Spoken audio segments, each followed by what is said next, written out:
For years, I dreamt of it, a grand family trip that would bring us all closer together. After my husband passed away, I promised myself that one day I'd take my daughter, her husband, and my grandchildren somewhere special, somewhere warm, beautiful, and filled with the laughter we'd been missing. So, when my daughter Emma mentioned she'd always wanted to visit Italy, it felt like a sign. I started saving immediately, slowly at first, then with a fierce determination. I sold jewelry I hadn't worn in years, cancelled my club membership, and even dipped into the small retirement fund I had carefully built. This wasn't just a trip, it was my dream, a chance to see my family truly happy again, to weave new memories over the old, painful ones. When I finally had enough saved, I gathered them all and made the announcement. Emma gasped, her eyes wide. "Mum, are you serious? You're really taking us all to Italy?" I couldn't stop smiling. "Yes, sweetheart, all expenses paid. Flights, hotels, tours, everything." Their joy was a balm to my soul, a warmth that spread through my chest. I thought, maybe, just maybe, this is what it will take to heal us all. The months leading up to the trip were a whirlwind of excitement. I poured all my energy into planning every single detail. I handled the passports, secured the reservations, and arranged all the transfers. I even found and booked a stunning private villa near Florence, picturing us all there, sharing meals under the Tuscan sun. The total cost came to around $35,000, a staggering amount, but honestly, I didn't care. Seeing their happy faces was worth every penny. Emma and her husband Mark told me they were too busy with work to help with the planning. I understood, or at least I tried to. They're young, they have jobs, it's a lot, I'd tell myself, brushing off the flicker of disappointment. But as the weeks ticked by, I started to notice a change. Emma grew more distant. Her tone on the phone became sharper, more hurried. Our calls grew shorter, and sometimes she wouldn't answer at all.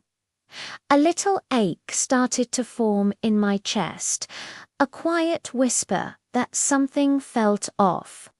But whenever I brought up the trip, her voice would instantly brighten. "Of course, Mum, we're so excited. It'll be great," she'd say.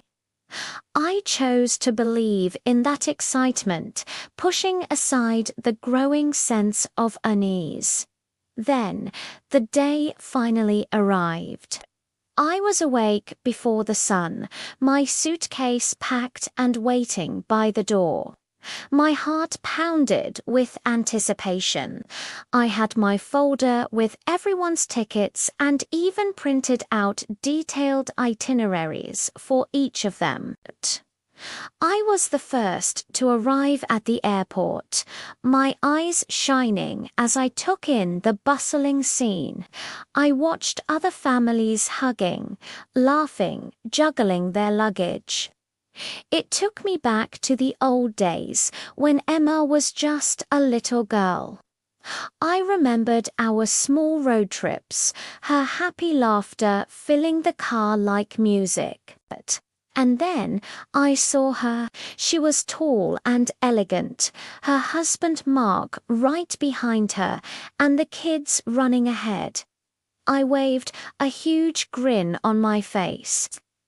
She waved back, but it was small, almost faint.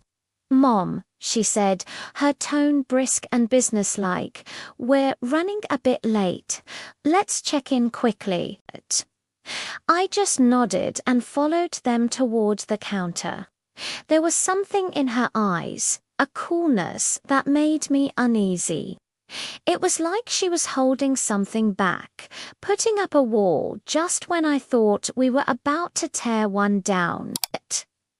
At the checking counter, the attendant smiled politely and asked for our passports and tickets. I handed mine over, beaming with excitement for the trip I'd planned and paid for. The woman behind the desk typed for a moment, then her brow furrowed. She looked up at me and said, "Ma'am, I'm sorry, but I don't see a ticket booked under your name." I blinked, completely baffled. "That can't be right," I said, a nervous laugh escaping me. "I paid for all of them myself. I have the confirmation emails." Just then, Emma, my daughter, froze beside me. She wouldn't meet my eyes. "Mum," she started, her voice barely a whisper. I meant to tell you. There was some confusion with the booking." I stared at her, my heart beginning to pound. Confusion? What kind of confusion? She sighed, a deep, heavy sound, and finally looked at me, her face flushed with embarrassment. "Well, you see, the airline said there was an issue with one of the tickets, and I forgot to fix it." She paused, and the next words hung in the air like a guillotine. "I forgot yours." The bustling airport noise around me, the beeping scanners, the constant chatter of travelers, the announcements over the intercom, it all just faded into a dull, distant hum. The world went silent. "You forgot mine," I whispered, the words catching in my throat. She looked away again towards the security gate, her foot tapping impatiently. "Yes, and there's no time to fix it now. We have to go, or we'll miss the flight." "I'm so sorry, Mum," but it was her next words that truly shattered me. She looked back, her expression a mix of pity and impatience. "Mum, maybe it's just better if you go home. We'll call you when we land." I just stood there, completely frozen, as the line moved forward and they just walked on without me. My hands trembled, gripping the handle of my suitcase so tightly my knuckles turned white. My son-in-law Mark deliberately avoided my gaze, busying himself with their carry-ons. The children looked back, their faces a canvas of confusion. "Grandma's not coming with us?" my youngest grandchild asked, his little voice piercing through the haze. Emma forced a bright, brittle smile. "Grandma will join us later, sweetheart," she cooed, but I saw the lie in her eyes. I saw the truth. There was no later, there was no mistake. This was planned. This was deliberate. They walked toward the security checkpoint, and soon the sound of their laughter echoed back to me, mingling with the rolling of their suitcases and the fading click-clack of Emma's heels on the polished floor. Tears welled up, blurring my vision until their figures became indistinct smudges in the distance. The crushing realization hit me with the force of a physical blow. I had paid for this entire family vacation, a trip I had dreamed of for months, and I wasn't even invited. I don't know how long I sat in that airport cafe. It could have been minutes. It felt like a lifetime. My coffee went cold, untouched. My heart felt even colder. I watched strangers move around me, families hugging, couples holding hands, business travelers rushing past, all of them living their own stories, completely oblivious to the invisible, heartbroken old woman with a now useless suitcase sitting in the corner. I had never felt so alone, so utterly erased. And in that moment of profound desolation, a different feeling began to surface. It started as a tiny spark, a flicker of indignation beneath the crushing weight of sorrow. They thought they could just leave me here. After everything I had done, after I had paid for their entire extravagant vacation. A slow, burning anger began to replace the tears. They had made a grave miscalculation. They had underestimated their mother. I pulled out my phone, my fingers no longer trembling but steady with newfound resolve. First, I called the airline. With the booking reference I had right there in my email, I calmly explained the situation. I was the one who paid. I was the one whose name was on the credit card. The tickets were, for all intents and purposes, mine. Then I made another call, this time to the magnificent five-star resort I had so carefully chosen for our family getaway. As I spoke, a plan began to form, a brilliant, audacious idea that made a genuine smile spread across my face for the first time that day. They wanted a vacation.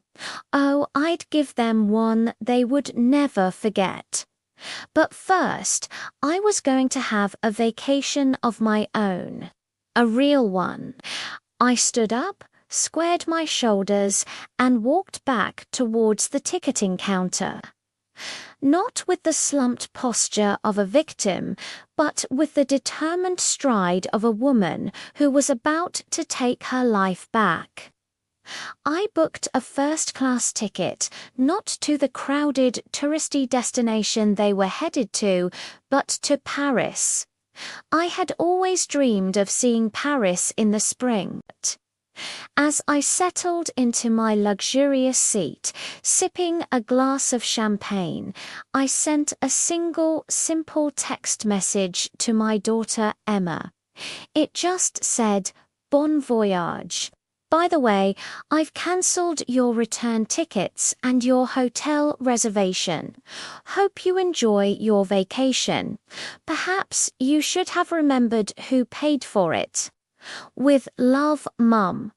The week I spent in Paris was the most liberating of my life. I strolled along the Seine, ate croissants in charming patisseries, and spent hours getting lost in the Louvre. I wasn't a mother, or a grandmother, or a forgotten old woman. I was just me. I was rediscovering the woman I was before I had dedicated my entire life to a family that had so casually discarded me. I felt vibrant, alive, and completely free. Meanwhile, my phone was blowing up with frantic calls and texts. First came the confusion, then the outrage, and finally the pathetic, desperate begging. They were stranded. The resort had confirmed their reservation was cancelled. The airline had confirmed their return flights were gone. The money I'd given them for spending was, of course, quickly running out. They were tasting the consequences of their own cruelty. When I finally landed back home, feeling refreshed and 10 years younger, I found them waiting on my doorstep. They looked exhausted, defeated, and deeply humbled. They had managed to get a last-minute flight back on a budget airline, a far cry from the comfortable journey I had originally booked for them. Emma began to cry the moment she saw me. "Mum, we are so sorry. It was a horrible, unforgivable thing to do. We were selfish, and we took you for granted. We don't know what we were thinking." Mark nodded, unable to meet my eyes, mumbling his own apologies. I looked at them, at my family, and I didn't feel anger anymore. I just felt a sad sort of pity. I let them apologize. I let them explain. I let them cry. And when they were finished, I said, "I hear you. But forgiveness isn't a switch I can just flip.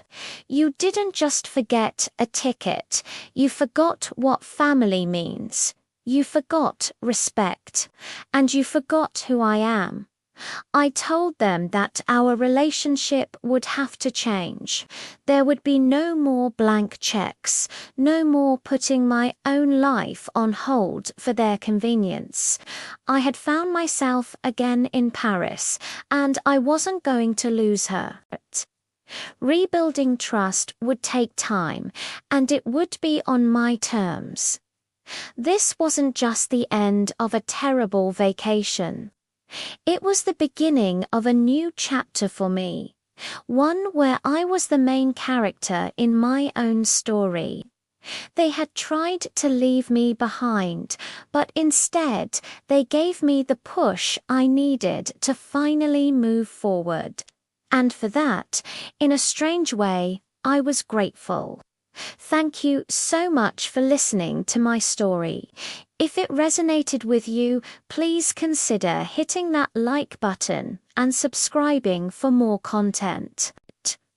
Remember to always value yourself, because if you don't, no one else will. See you in the next video.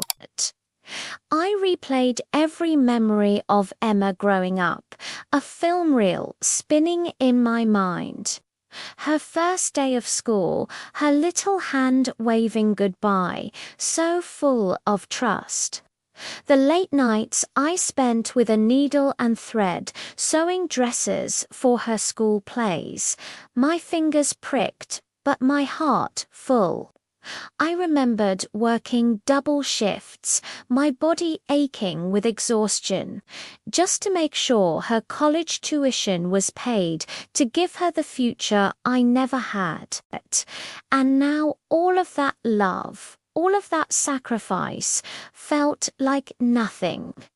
She had cast me aside like a piece of luggage that was too heavy, too inconvenient to carry on her perfect family vacation. My phone buzzed, a sharp, unwelcome sound that cut through the airport noise. I fumbled for it, my hands trembling. A message from Emma. "Mum, please don't be mad. It was just a misunderstanding about the tickets. We'll make it up to you when we get back. I promise. Make it up to me." How? How do you make up for abandoning your own mother at an airport gate? I stared at the words, but I couldn't reply. My fingers shook too violently to type a single letter. My heart was a shattered mirror, and her message just ground the pieces into dust. That night, I drove home alone. The journey felt endless. When I finally unlocked my front door, the house was dark, utterly silent. But it wasn't a peaceful quiet. It was a suffocating, heavy silence. The kind that presses in on you from all sides. In that emptiness, the echoes of their excitement from earlier that day bounced off the walls, a haunting melody of laughter and happy shouts. My grandchildren's voices, which usually brought me so much joy, now sounded like a cruel joke. I walked through the rooms, each one a stark reminder of the family I thought I had. The days that followed were a blur of grey. I couldn't sleep. Every time I closed my eyes, I was back at the airport, watching their plane take off. I couldn't eat. My stomach was a tight knot of grief and disbelief. Food tasted like ash. I would just sit by the window, watching the sky. Every plane that flew overhead was a new stab of pain, a fresh twist in my gut. Was that them, flying over my house, laughing and enjoying the sun while I was trapped in this cold, quiet prison of my own home? The loneliness was a physical weight, crushing me. Then, one morning, out of a hollow sense of routine, I decided to check my bank account online. I logged in, my eyes scanning the recent transactions, and then I saw it. A charge that made my breath catch in my throat. It wasn't just the tickets I had paid for. There was another charge. A significant one, from the same airline. My heart pounded as I clicked for the details. Seat upgrade, business class. My vision blurred.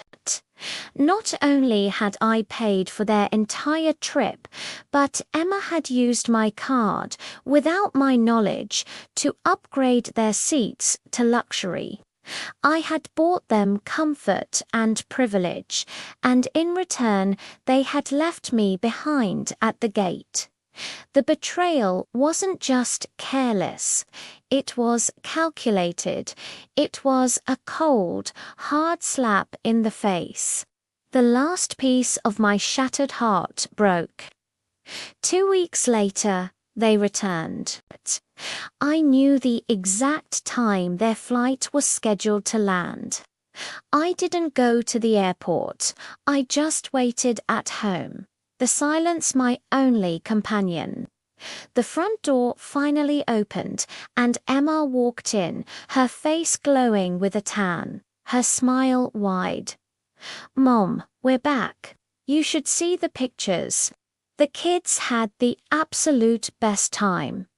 Look at this beach." She started swiping through her phone, showing me images of white sand, blue water, and fancy dinners. She was oblivious, completely wrapped up in her perfect holiday memories. I let her talk, my own silence growing heavier with every picture she showed. The contrast between her joy and my 2 weeks of hell was a chasm I knew we could never cross. Finally, when she paused for breath, I looked her straight in the eye and asked, my voice low and steady, "Did you enjoy the business class seats?" Her smile froze on her face. The color drained from her cheeks. You saw that?" she stammered, her phone dropping to her side. I just nodded slowly, letting the weight of her deception settle between us. "I saw everything, Emma," I said. "I saw the upgrade. I saw the extra charge. You used me. You took everything I gave you, my money, my love, my time, and when you were done, you just threw me away." Her eyes, the same eyes I used to look into with so much love, hardened. A defensive wall went up. "Mom, you're being so dramatic," she snapped. "It was just a mistake with the booking. It wasn't a big deal." "No," I whispered, the word barely audible but carrying all the weight of my pain. A mistake is forgetting to buy milk at the store. A mistake is taking a wrong turn. What you did, that was betrayal. She had no answer. She just stood there, speechless. The only thing left between us was a silence that was colder and heavier than any I had ever known. That same evening, I made a phone call. I calmly reported my credit card as stolen and had it cancelled. The next day, I made an appointment with my lawyer. I sat in his office and, with a clear mind and a steady hand, I changed my will. The house I had worked my whole life for, the savings I had painstakingly built up, all of it would now go to a children's charity. I loved my daughter, I truly did. At one point, I loved her more than life itself. But I finally understood that love without respect isn't love at all. It's poison. A few weeks went by. My phone rang, and it was her. She was crying, the sobs racking her voice. She said she was sorry, that she didn't mean for it to happen, that she'd been under so much stress with the kids and the trip planning. But the words were just noise to me now. I was done listening to excuses. Her apologies were for her own benefit, not mine. They were meant to soothe her guilt, not heal my wound. I let her finish and then I spoke, my voice calm and final. I hope one day, Emma, I told her, I truly hope one day you understand the pain of being left behind by the very people you love the most. And with that, I hung up the phone. It wasn't an act of revenge. It was an act of self-preservation.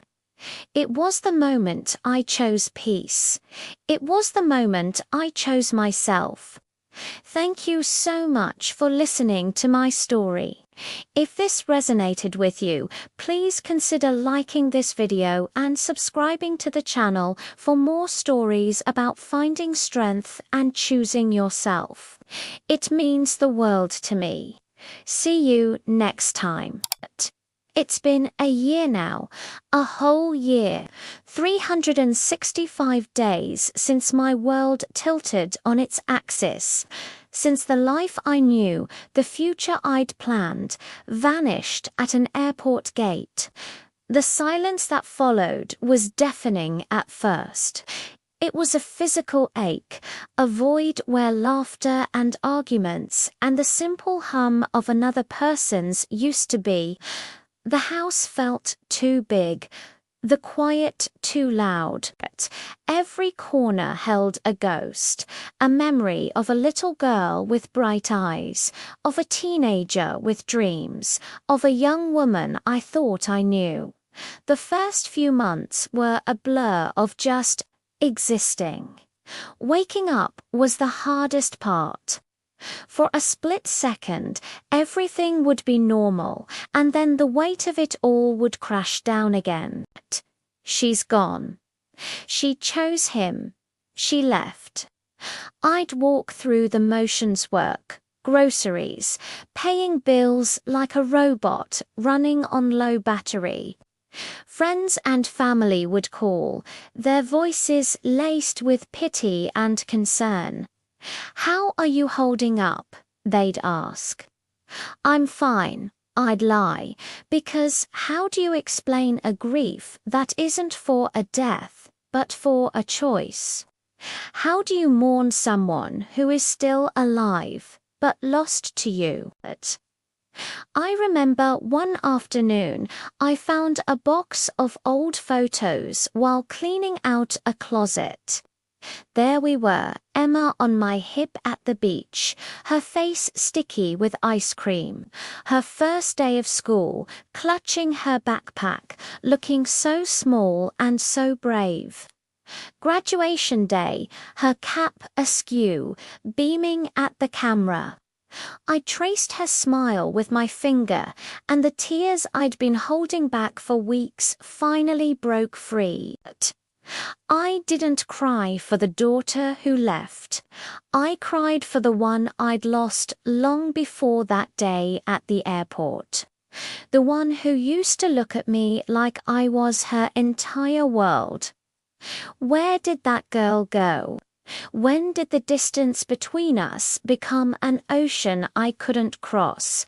They say time heals all wounds, but that's not quite right. Time doesn't heal. It teaches you how to live with the scars. It was a slow process, like learning to walk again. I started small. I repainted the living room a soft, calming blue instead of the beige we'd had for years. It was a simple act, but it felt like reclaiming my space, like telling the ghosts they didn't own this house anymore. I started cooking again, not just to survive, but to enjoy it. I'd put on music and try new recipes, filling the quiet with the sizzle of onions and the scent of garlic. One day, on a whim, I booked a weekend trip to the coast, just for me. The idea was terrifying. I hadn't traveled alone in over 20 years. The drive there was nerve-wracking. Every quiet moment was an invitation for the sadness to creep back in. But then I arrived. I checked into a small guest house with a view of the sea. I walked along the beach as the sun went down, the cold water lapping at my ankles.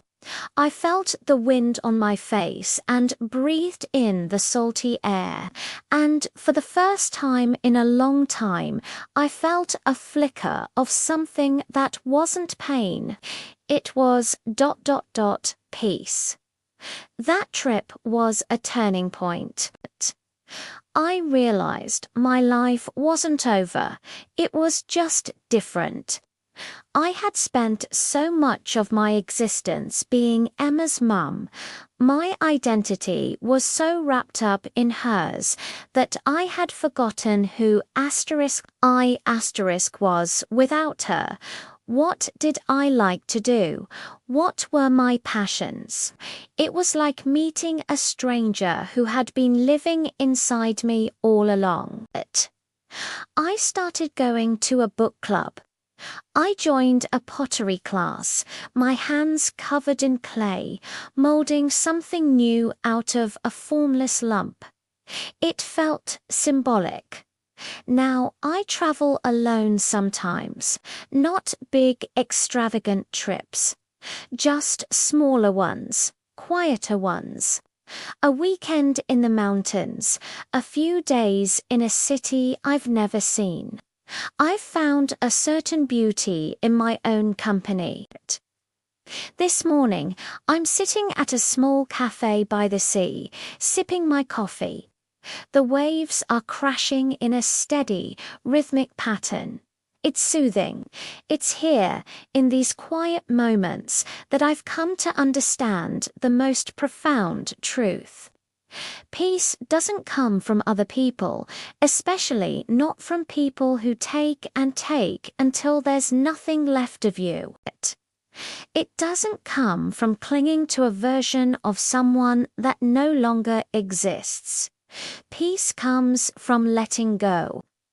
I look out at the horizon, the way the ocean shimmers like a field of scattered diamonds. It looks like freedom. I still miss her, of course. I miss the Emma who loved me, the one who would crawl into my bed after a nightmare, the one whose laughter was the best sound in the world. But I have to accept that that girl is gone, and the woman who took her place. She taught me the hardest, most valuable lesson of my life. Sometimes the people you would sacrifice everything for, they're the ones who will leave you standing alone at the gate while their own plane takes off. And maybe that's okay, because when they leave, they also leave you with something you didn't know you needed. The chance to find yourself again, the chance to build a new life, one that is entirely your own. And this life, it's quiet, it's calm, and it's finally, truly mine. Thank you for listening to my story. If it resonated with you in any way, I'd be so grateful if you'd like this video and subscribe to the channel.